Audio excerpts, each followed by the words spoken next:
The first night alone in the house was quieter than I expected. No footsteps in the hallway. No low conversations behind closed doors. No tension pressing against the walls. Just the soft hum of the refrigerator and the faint ticking of the grandfather clock Harold insisted on repairing instead of replacing. I didn't turn on the television. I didn't call anyone. I made tea and sat in the living room, letting the silence settle naturally instead of rushing to fill it. For the first time since the funeral, the house felt like mine again. Not legally. Emotionally. The next morning, I woke early and walked through each room slowly. The guest bedroom was empty now. The closet bare. The faint indentation in the carpet where their dresser had stood was still visible. Temporary leaves marks. Permanent stays. I opened the curtains and let the light in. Around mid-morning, my phone rang. It was Evan. "Hi, Mom. Good morning." There was background noise, traffic. Maybe, or city sounds that don't exist on quiet suburban streets. "How was your first night?" he asked. "Peaceful," I replied. A pause.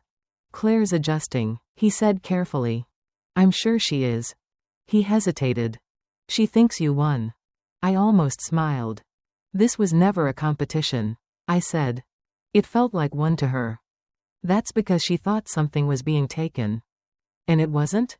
"No," I answered. "It was being protected." Silence. "I'll come by this weekend," he said. "You're welcome anytime." After we hung up, I walked into Harold's study. The desk was exactly as he left it. Pens aligned, papers stacked neatly, his old reading lamp casting a soft yellow circle on the wood. I sat in his chair for the first time. It felt unfamiliar. Not because I didn't belong there, but because I had never needed to. Harold handled the outer world. I handled the inner one. That balance had shifted now.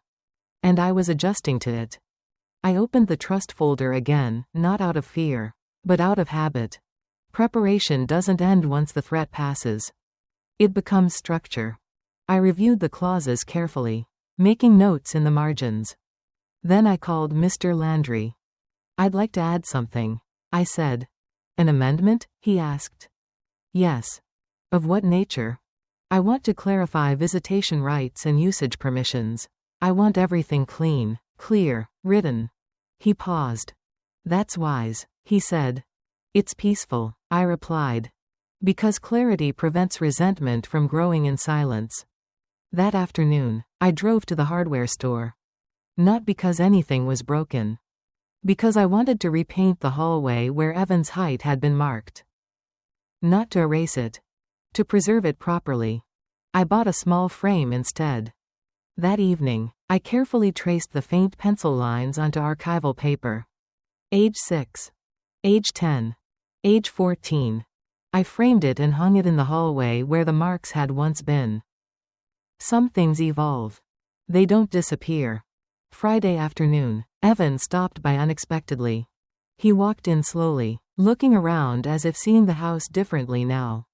"It feels bigger," he said. "It's quieter," I replied. He noticed the framed height chart on the wall.